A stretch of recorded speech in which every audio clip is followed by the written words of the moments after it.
Hi hello నమస్తే welcome to NTV. నేను మీ హారిక. జనరల్గా ఏ కంట్రీ డెవలప్మెంట్ కోసమైనా ఇన్ఫ్రాస్ట్రక్చర్ అనేది కీ రోల్ ప్లే చేస్తుంది. మరి ఆ ఇన్ఫ్రాస్ట్రక్చర్కి బ్యాక్ బోన్గా ఉండేది సివిల్ ఇంజనీర్స్.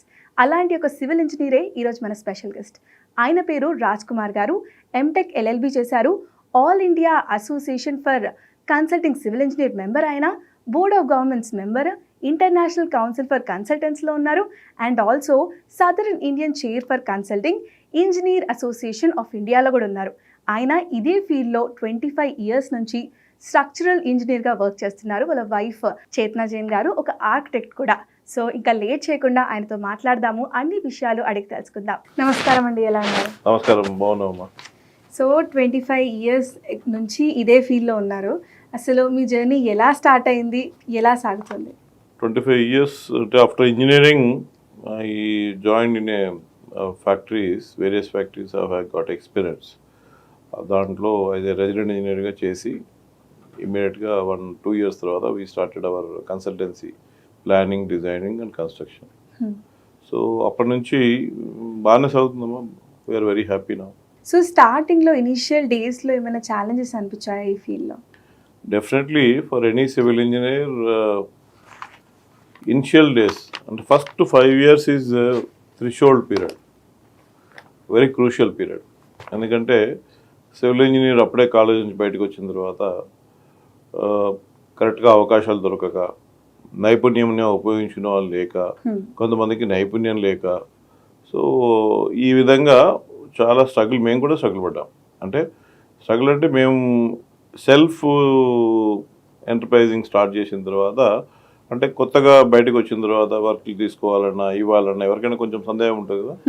సో అకార్డింగ్లీ ఆ ఎక్స్పీరియన్స్ అలా పెరుగుతూ వచ్చిన కొద్దీ people get confidence, then they give the work, will do the government projects. So ఆ ఎక్స్పీరియన్స్ అన్న యాడ్ అవుట్ అవుతూ ఇంక్రిమెంటల్గా now we are in a very comfortable position. So మీరు ఎప్పుడైతే ధృమతర కన్సల్టెంట్ స్టార్ట్ చేశారో, so what was the ideology behind it? No, in my engineering itself, I have decided to start my own enterprise, like construction or the consulting, and marry an architect. ఎందుకంటే civil engineering architecture combination బాగుంటుందని so ముందు నుంచే planning ఉంటుంది. So accordingly I have worked out. Okay. So currently so మీ consultancy ద్వారా మేజర్గా a kind of service ఓరియంటెడ్గా ఏమేమి ఉంటాయి సర్వీసెస్? బేసికల్గా మేము యాజ్ ఎ ధృమతరు consultants and constructions, we do lot of planning and designing of major projects. Like ఇప్పుడు ఈ ఇన్ఆర్బిట్ ఎదురుగా మొత్తం మాస్టర్ ప్లానింగ్, రోడ్స్ అవన్నీ, డక్ట్స్ అవన్నీ చూస్తే మేమే చేసాం. ప్రాజెక్ట్ మేనేజ్మెంట్ కన్సల్టెన్సీ అంతా మేమే చేసాం. టీహబ్ 2కి ప్రాజెక్ట్ మేనేజ్మెంట్ కన్సల్టెన్సీ మేమే చేసాం. అలాగే చాలా వాటి IT parks, medical colleges, universities, చాలా వాటికి గవర్నమెంట్ వాటికి మేము consultancy, planning and designing support ఇస్తుంటాం. సో అంటే ఈ 25 ఇయర్స్ నుంచి మీరు ఈ ఫీల్డ్లో ఉన్నారు కాబట్టి, అసలు ఈ ఫీల్డ్లో అసలు కన్స్ట్రక్షన్ వైజ్గా కానీ, ప్లానింగ్ వైజ్గా, డిజైనింగ్ వైజ్గా ఎవల్యూషన్ ఎలా ఉంది? It's every day is a learning అండి. బేసికల్గా every day is a learning, and the new challenges comes, we learn new things, and lot of advancements have come. We update ourselves, we involve in our team also to update themselves to align with the new advancements. So ఇప్పుడు అంటే ఈ మార్కెట్లో ఉన్నప్పుడు చాలామంది confusions ఉంటాయి, materials a kind of materials use చేయాలి అని. So ఈ ఫీల్డ్లో ఉన్నందుకు you would be having a right knowledge. So ఇప్పుడున్న బ్రాండ్స్లో how to pick one and what do you prefer? No, బేసికల్గా ఈ మెటీరియల్ సైన్స్ అనేది చాలా important. We do have a subject in engineering. Okay. ఈ మెటీరియల్స్ మీద మనకు కరెక్ట్గా అవగాహన లేకపోతే, అంటే కంపోజిషన్ ఎలా ఉంటుంది, ఏ మెటీరియల్తో ఏం తయారవుతుంది, what kind of material we have to use, what is the durability of the material, what are the sustainable materials, ఇవన్నీ కూడా మనం ఇన్డెప్త్గా మ్యానుఫ్యాక్చరింగ్ టెస్ట్ రిపోర్ట్స్ చూసుకోవడం కానివ్వండి, వాళ్ళ అడ్వాన్స్మెంట్, వాళ్ళ process, how is the process of in manufacturing సెగ్మెంట్లో ఎలా ఉంటుంది అనేది అవగాహన చేసుకున్నాకనే we are like doctors. Doctors prescribe the medicine, we prescribe this is the best one, that is client choice. గవర్నమెంట్లో అయితే ఆల్రెడీ ప్రీ అప్రూవ్డ్ మేక్స్ ఉంటాయి. సో ఆ మేక్స్నే వాడమని చెప్తాం మేము. ఓకే. సో టెండర్ అప్పుడే అవన్నీ పెట్టేస్తారు వాళ్ళు. సో అంటే ఓవరాల్‌గా మీరు ఎక్కువగా యూజ్ చేసిన బ్రాండ్ ఏదైతే ఉందా? ఏదైనా స్టీల్ పరంగా గానీ ఇట్లా? No, we have lot of brands. Steel అయితే ఎస్పెషల్లీ మీరు స్టీల్ అనుకుంటున్నారు. స్టీల్లో చాలా బ్రాండ్స్ ఉన్నాయండి. అంటే దీనిలో ప్రైమరీ సెగ్మెంటు, సెకండరీ సెగ్మెంట్ అని ఉంటుంది. ప్రైమరీ సెగ్మెంట్ అంటే క్యాప్టివ్ మైనింగ్ ఉన్న వాళ్ళని ప్రైమరీ సెగ్మెంట్, ప్రైమరీ మ్యానుఫ్యాక్చరర్స్ అంటాం. అంటే వాళ్ళ ఓన్ మైనింగ్ చేసుకొని ఐరన్ ఓర్ తీసుకొచ్చేసి దాన్ని ప్రాసెస్ చేసి ఈ బిల్లెట్స్ తయారు చేసి దాని తర్వాత రోలింగ్ చేసేసి స్టీల్ తీసుకొచ్చేదాన్ని ఒక విధానం. సెకండరీ వాళ్ళు ఏంటంటే వాళ్ళ దగ్గర నుంచి ప్రైమరీ వాళ్ళ దగ్గర నుంచి బిల్లెట్స్ తీసుకొచ్చేసి వీల్ రోలింగ్ చేసి కావాల్సిన డయామీటర్ బట్టి చేసిస్తారు. సో దీంట్లో చాలా అవగాహన లోపమా లేకపోతే వేరే విధంగా కూడా చాలా ఇబ్బందులు జరిగాయి. But now people are quality conscious, the manufacturers also quality conscious. So example TMT ఉంది, వేరే అదర్ బ్రాండ్స్ ఉన్నాయి. సో ఇవన్నీ వాళ్ళు ఏంటంటే they are evolving themselves to produce quality material. And అంటే ఈ ఫీల్డ్లో ఉన్నప్పటి నుంచి కూడా మీరు బాగా అంటే మీ లైఫ్లో ఒక మైల్ స్టోన్గా కానీ టర్నింగ్ పాయింట్గా అనిపించిన సిచ్యువేషన్ ఏదైనా ఉందా? ప్రాజెక్ట్ కానీ ఏదైనా? మాకు మైల్ స్టోన్ ప్రాజెక్ట్ అంటే ఇండియాలో first electron microscope setup by government of India in agriculture university. అక్కడ మాకు first life turn point in 1999-2000 అండి. Then every bit by bit, brick by brick we constructed our own office. And ఇందాక మీరు TMT గురించి చెప్పినప్పుడు so what అంటే మీకు ఎందుకు అది పర్టికులర్గా ఆ ఎగ్జాంపుల్ ఇవ్వాలి అనిపించింది? అంటే ఇన్ టర్మ్స్ ఆఫ్ వాళ్ళ స్ట్రెంగ్త్ క్వాలిటీ పరంగా ఆలోచిస్తే TMT is one of the major brands now consuming people. They have a good logistic system, supply chain system. They are producing good material. Apart from that, other materials also there, like Jairaj only. They are before TMT. And likewise, many Dhanlakshmi ఉంది, ఇవన్నీ ఉన్నాయి. అంటే ఈ secondary మార్కెట్లో వీళ్ళంతా కూడా బాగా చేస్తున్నారు. ఇప్పుడు now Jairaj is wanted to go to primary, so వాళ్ళు కూడా మైండ్ తీసుకొని చేస్తున్నారు అంతా. సో TMT కూడా అదే ప్రాసెస్లో they are developing now. They will also use it because consumption as of now last 2013 నుంచి when I was the chairman for the association of consultant civil engineers Hyderabad set అవుతున్నప్పుడు వీళ్ళు అదే టైంలో 2011-12లోనే వీళ్ళు స్టార్ట్ చేశారు. Okay. So they came to us, sir we wanted to reach to all the engineers. Then we join together. మా technical సెషన్స్కి వీళ్ళు బాగా సపోర్ట్ చేస్తారు. సో అట్లా TMT అనేది నానుడి. ఇప్పుడు మీరు పేస్ట్ వాడాలంటే ఫస్ట్ పేరు ఏం చెప్తారు? కోల్గేట్ అని కోల్గేట్ అని చెప్తారు. ఇంకా ఏదైనా వాడాలనుకుంటే సపోజ్ వేరే దానికి ఏమైనా కావాలనుకుంటే ఆ నేమ్స్, బ్రాండ్ నేమ్స్, ఇప్పుడు ఫోటో కాపీ చేయాలనుకుంటే ఏం చెప్తారు మీరు? So that is a brand. So జనాలకు కూడా ఈ TMT అనేది వాళ్ళు అట్లా పెనిట్రేట్ అయిపోయారు. It's a good brand. And అంటే ఇప్పుడు ఈ ఎవల్యూషన్ గురించి మాట్లాడుకున్నట్టయితే లైక్ మీ ఫ్యూచర్ విజన్స్ ఏంటి ఇన్ దిస్ ఫీల్డ్లో? Basic my future vision is now civil engineering fraternity facing lot of challenges. మాకు సరిపడా క్వాలిఫైడ్, ఎక్విప్డ్ డొమైన్ ఎక్స్పర్ట్స్ దొరకడం చాలా కష్టంగా ఉంది. ద ఫస్ట్ 3 generations అంటే మనకు after independence, 3 generations or 2 generations are very well placed. They have earned now. They are retiring now. The next generation, the third generation where we stand, are also good equipped. అంటే వాళ్ళు ఇప్పుడు ఈ 25 years ఎక్స్పీరియన్స్లో ఒకటే ఫీల్డ్లో continue చేస్తున్నాం అంటే మాకు బాగుంటేనే కంటిన్యూ చేస్తున్నాం కదా. కానీ ఇప్పుడు కొత్త జనరేషన్లో ఏమైందంటే all civil engineers they are not able to get proper colleges. Colleges కూడా సివిల్ ఇంజనీర్ జాయిన్ అవ్వట్లేదని మూసేస్తున్నారు. సో జాయిన్ అయిన పిల్లలకి మంచి టీచింగ్ స్టాఫ్ దొరకట్లేదు. టీచింగ్ స్టాఫ్ మంచిగా ఉన్న దగ్గర పిల్లలు జాయిన్ అవ్వట్లేదు. సో ఈ విధంగా there is a lot of gap is going to become now. యాక్చువల్గా ఇప్పుడు మాకు demand versus the supply of civil engineers is becoming and narrow down now. So చాలా ఆ గ్యాప్ పెరిగిపోయి కరెక్ట్ ఇంజనీర్స్ దొరకక చాలా చోట్ల మేము మళ్ళీ రిటైర్ అయిన వాళ్ళని తీసుకోవడము ఇలాంటి చేయాల్సి వస్తుంది, అవసరం పడుతుంది. ఎందుకంటే సివిల్ ఇంజనీర్స్కి first entry level salaries are very low. Right. So దాని మూలంగా ఏం చేస్తున్నారు, ప్రతి ఒక్కరు సాఫ్ట్వేర్కి వెళ్ళిపోతే మాకు 40,000 50,000 లైఫ్ సెటిల్ అయిపోతా అనుకుంటున్నారు. సాఫ్ట్వేర్లో వెళ్తే ఎంత ప్రమాదం ఉందో ఇప్పుడు మనం చూస్తూనే ఉన్నాం.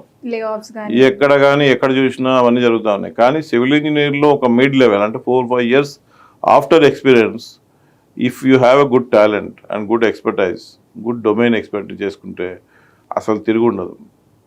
అంటే we are very short of such engineers. ఎందుకంటే మనకు ప్రతి దానిలో మొన్న మాకు మా ఈవెంట్కి మినిస్టర్ గారు వచ్చారు, శ్రీధర్బాబు గారు వచ్చారు. ఆయన చాలా మంచిగా ఎక్స్ప్లెయిన్ చేశారు. నేను ఇంటిలో నుంచి బయటికి వెళ్ళినప్పుడు ఇంట్లో ఉండడానికి ఇల్లు, స్నానం చేయడానికి వాడుకోవడానికి నీళ్లు డిజైన్ చేసేది, టాయిలెట్లు కట్టేది, టాయిలెట్ డిజైన్ చేసేది కట్టేది, ప్లస్ అక్కడ నుంచి బయటికి వెళ్తే రోడ్డు ఈ సివిల్ ఇంజనీర్స్ చేస్తారు, ఆఫీస్కి వెళ్తే సివిల్ ఇంజనీర్ కడతాడు, ఏసీ ఎయిర్ కండిషనింగ్ ఇంజనీర్స్ చేస్తారు. ఇవన్నీ కూడా ఒక సివిల్ ఇంజనీర్ అనేది మనకు జీవితంలో అంతర్భాగము అని చాలా బాగా చెప్పారు శ్రీధర్బాబు గారు. సో దట్స్ ఆ సివిల్ ఇంజనీర్స్కి అంత ప్రాముఖ్యత ఉందని తెలిసి కూడా మనము ఇవాళ చాలా కొరత, చాలా మంది ల్యాక్ అవుతున్నారు ఆ ఫీల్డ్ ఎంచుకోవడంలో. రైట్. అండ్ ఇప్పుడు అంటే టెక్నాలజీ పరంగా చాలా ఇన్నోవేషన్స్ వస్తున్నాయి, ఏఐ అని, ఇంకా ఫ్యూచర్ చాలా ఉంది అని, ఇవన్నీ కూడా కీ రోల్ ప్లే చేస్తాయా ఈ ఫీల్డ్లో? Definitely we are also updating our self whatever the advancement technology wise coming, manufacture segment wise advancement in the materials, advancement in the technologies, adaptability of the latest construction technologies. ఇప్పుడు మనం చేసింది steel and composite మీద చేసాము. Fast construction ఎట్లా చేయొచ్చు, steel పెట్టుకుంటే sustainability, circular economy బాగుంటుంది. ఆర్సీసీతో కూడా చేయొచ్చు. ప్రీకాస్ట్ వచ్చింది, ప్రీకాస్ట్ కూడా వాడుకోమని చెప్తున్నాం. I'm also now president for the pre engineered success society of India, PSI అని. నేనే ఫౌండర్, జాయింట్ సెక్రటరీ. ఇప్పుడు this term I'm president. We are promoting that. ఇప్పుడు ఎందుకంటే ఒక 2 ప్రాబ్లమ్స్ ఉన్నాయి. ఒకటేమో ఎగ్జిక్యూషన్ సైడ్ మనకు జనాలు తక్కువ ఉన్నారు, ప్లస్ అంటే సూపర్విజన్ స్టాఫ్ కానివ్వండి. అంటే అన్ని పెద్ద పెద్ద కంపెనీస్ వాళ్ళు అఫోర్డ్ చేయగలరు. 50,000 లక్ష రూపాయలు జీతం మేము పెట్టుకోగలరు. ప్రతి ఒక్కరు పెట్టుకోవాలంటే అంత జీతాలు పెట్టుకోవాలంటే మాకు మిగిలదనే ఒక భయంతో ఉన్నారు. అదేవిధంగా లేబర్ షార్టేజ్ కూడా ఉంది. నా everybody looking for a good technique. ఇప్పుడు మేస్త్రి ఉన్నాడు మా దగ్గర, మేస్త్రి పని చేసేవాడు. ఇప్పుడు మేస్త్రి పిల్లలు ఎవరు మేస్త్రి పని చేయట్లేదు. వాళ్ళు 3 పిల్లలు 3 ఇంజనీర్లు, డాక్టర్లు, ఇంకేదో ప్రొఫెషన్లో చేస్తున్నారు. సో ఈ విధంగా ఏమవుతుందంటే we are also shortage of labour. So దీనికి మెకనైజేషన్ ఆఫ్ ది ఇండస్ట్రీ కూడా చాలా ఇంపార్టెంట్. సో అందుకనే ప్రీ ఇంజనీర్డ్ బిల్డింగ్స్ అంటే ముందే ఫ్యాక్టరీలో అన్ని ఎలిమెంట్స్ తయారు చేసుకుని వచ్చి చేసేస్తే అంత మెషినరీతో తొందరగా చెబుతుంది. ప్లస్ లేబర్ షార్టేజ్ ని అధిగమించవచ్చు అనే ఉద్దేశంతో. So right use of technology కూడా చాలా appropriate use of technology. Right.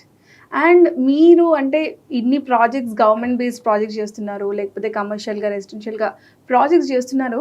So what makes you stands out? అంటే మీ యూఎస్పీ ఏంటి? Our USP is our skill, our optimisation. My wife is the best planner. ప్లానింగ్లో అసలు షీ సూపర్. అండ్ ప్రాజెక్ట్ మేనేజ్మెంట్లో I'm the master. So అట్లాగే మేము we are doing some central గవర్నమెంట్కి థర్డ్ పార్టీ క్వాలిటీ కంట్రోల్ కూడా చేస్తుంటాం. We have a laboratory, we do testing, all those things will do. So we have a government of things. అంటే ఒక మామూలుగా civil engineer ఏమవుతుందంటే ఒక సివిల్ ఇంజనీర్ ప్లానింగ్, ఇప్పుడు planning చేయాలంటే ఒక ఆర్కిటెక్ట్ దగ్గరికి వెళ్తాడు, లేకపోతే స్ట్రక్చరల్ డిజైన్ చేయాలంటే ఒకవేళ జూనియర్ లెవెల్లో ఉంటే వేరే వాళ్ళ దగ్గరికి వెళ్తాడు, లేకపోతే వాళ్ళు చేసుకున్న స్ట్రక్చరల్ డిజైన్ చేసుకున్న ఇంకా వేరే MEP సర్వీసెస్ వేరే వాళ్ళ దగ్గరికి. ఇవన్నీ మాకు అన్ని ఒక అంబ్రెల్లా కింద Dharmataru is caters to all the requirements of the in one place. కొత్తగా సివిల్ ఇంజనీర్ ఫీల్డ్ కి రావాలి అనుకున్న వాళ్ళకు, యంగ్స్టర్స్ కి what would be your advice? Believe me, down the line మేము సివిల్ ఇంజనీర్ ఎక్కడ దొరుకుతాడా అని గాలించి పట్టుకొని మీకు ఇంత సాలరీ ఇస్తాం, మీరు తప్పకుండా ఉండాలి, సివిల్ మాకు దగ్గర రావాలి అనే రోజు తప్పకుండా వస్తుంది. ఎందుకంటే 1980s వరకు కాలేజ్ నుంచి బయటికి రాకముందే ఆ సివిల్ ఇంజనీర్లని బుక్ చేసుకుని గవర్నమెంట్ అబ్జర్వ్ చేసుకునేది. ఆ 82 తర్వాత కొంచెం తగ్గుతూ వచ్చింది. ఎందుకంటే ఇప్పుడు ఇన్ఫ్రాస్ట్రక్చర్ అప్పుడు అంత స్పెండింగ్ కొంచెం ఉంది, కానీ పెద్దగా లెవెల్ లేదు. ఇప్పుడు ఏంటంటే ఇన్ఫ్రాస్ట్రక్చర్ అంటే జీడిపిలో 24% we are spending on the infrastructure. Right. We are talking about the infra of roads 2 lakh crores, 3 lakh crores. So ఇది ఇన్ఫ్రా కావాలంటే ఇంజనీర్స్ కావాలి. చేసేవాళ్ళు ఎవరు? ఇంజనీర్లే కదా. అవును. కాంట్రాక్టర్ దగ్గర డబ్బు, కాంట్రాక్టింగ్ ఏజెన్సీ దగ్గర డబ్బు ఉండొచ్చు. డబ్బు ఉంటే డబ్బుతో ఎగ్జిక్యూట్ చేయించలేరు కదా. So they need technical people. ఆ టెక్నికల్ చేసేది ఎవరు? Civil engineers. డ్యామ్ అయినా, బ్రిడ్జ్ అయినా, ఇరిగేషన్ అయినా, ఏదైనా సివిల్ ఇంజనీర్స్ లేకుండా అవ్వదు. So today also we have shortage, and definitely my request to the parents, you join your children into the civil engineering stream. అంటే ఆఫీస్లో కూర్చొని చేసే పనులు కూడా చాలా మందికి, నేను సైట్ కిందకి వెళ్ళాలి, ఆఫీస్లో చేయాలంటే అందరూ ఆఫీస్లో కూర్చుంటే మరి ఇప్పుడు ఉండడానికి ఇల్లు ఎవరు ఇస్తారు, తాగడానికి రోడ్ ఎవరు ఇస్తారు, తాగడానికి నీళ్ళు ఎవరు ఇస్తారు, సీవేజ్ డిస్పోజల్ ఎట్లా చేస్తారు? ఇదంతా సివిల్ ఇంజనీర్స్ చేయాలి కదా. సో అందుకని civil engineers is the heart of this society. Huge demand అని చెప్పాలి. కరెక్ట్. రైట్.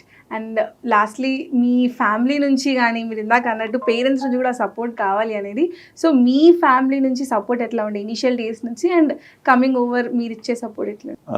బేసికల్గా I should appreciate my father.